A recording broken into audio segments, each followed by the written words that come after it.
Hey there, guys. We are going to do some notes, and I'm going to try to talk fast because there's a lot of information. So here we go. Uh, and also know that there is a test coming up in a week, so you need to make sure you have all your notes together, and you could even start studying for it if you want. So we learned last week that the first triumvirate was set up by the Roman Senate trying to save the Roman Republic.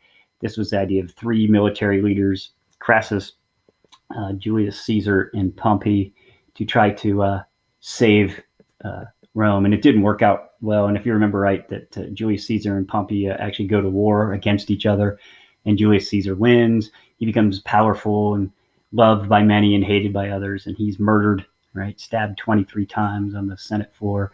And when he dies, there's chaos, like decades of just more civil war, people trying to gain power. So what happens is what's left of the Roman Senate decide to do it again. They set up the second triumvirate. Even though the first didn't work, they set up three guys, military leaders to kind of rule over all of Rome. So Octavian, who's Caesar's grandnephew, a guy named Antony or Mark Antony, who was a good friend of Julius Caesar, and a man named Lepidus. Lepidus is weak. He is in charge of the northern part of Rome, and he's weak, and he is forced out by Octavian, who's much more powerful. Mark Antony's in charge of the east, and part of that eastern part of the Rome is where Egypt is. He falls in love with Cleopatra VII, same woman that Julius Caesar had an affair with and had a child with. And Mark Antony is kind of more focused on Cleopatra in that situation than he is with ruling Rome. And so because of that, Octavian takes advantage and he declares war on Mark Antony. And Octavian, at the Battle of Actium in 31 BC, will defeat Antony and his men. So remember, these are Romans at war with other Romans trying to gain power. And at the kind of like a Romeo and Juliet kind of thing, Antony and Cleopatra both kill themselves because they don't want to be killed by Octavian. And that's basically the end of the second triumvirate, who Octavian becomes the sole ruler of Rome. So Octavian sets up the Roman Empire. He does allow the Senate to remain, but they don't really have much power. They're there just to kind of just be there. And what Octavian does is he becomes the imperator, which means commander-in-chief, which really meant he's the emperor. This was the one thing that the Roman people were afraid that Julius Caesar would become, the king, the emperor, to have too much power. And he takes it and he runs with it. He changes his name from Octavian to Augustus. And by doing so, what he's really doing is changing his name to mean the revered or majestic one, which in this case means he basically is saying, I'm a god, I'm divine, and you need to worship me. And so when you saw him, you actually had to bow to him. So he becomes Augustus Caesar, and he's no longer Octavian.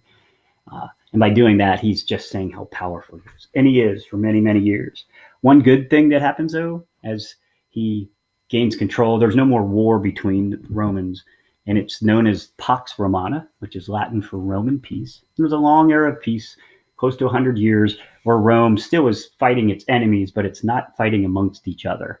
And so he's kind of known for that. He's also known for making the Roman military even stronger than it already was.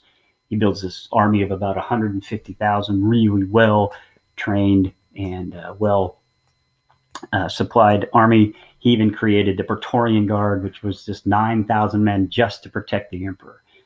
He was like, look, I'm going to keep my power and I make sure of it. They had people that are loyal to me and that will protect me.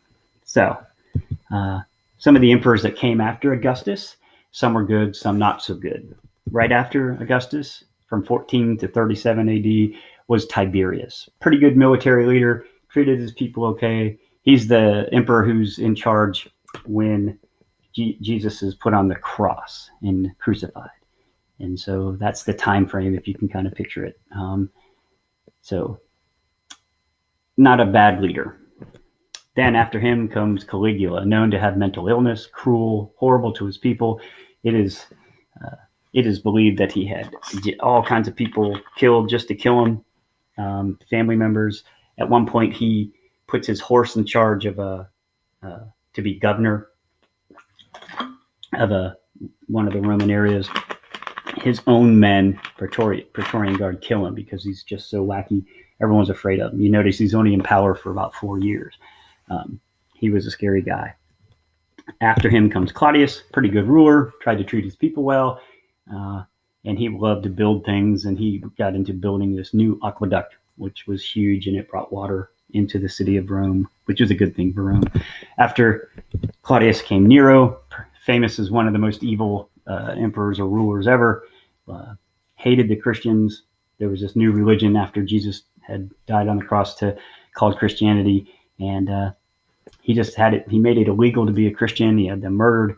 It is said that a big fire broke out where about half of Rome burned down, and many historians believe he started the fire so he could make room for a new building for himself. But as it was happening, he's famous for supposedly fiddling away or playing the stringed instrument while Rome burned. And he blames it on the Christians, and that's why he got everybody to start hating the Christians and had them put to death. Okay? All right, finally, some of the things that are good that happened during the Roman Empire, where they're building arches and monuments and bridges and roads and aqueducts. They invent concrete, which makes these things last so long that some of the roads and bridges are still used today, 2,000 years later.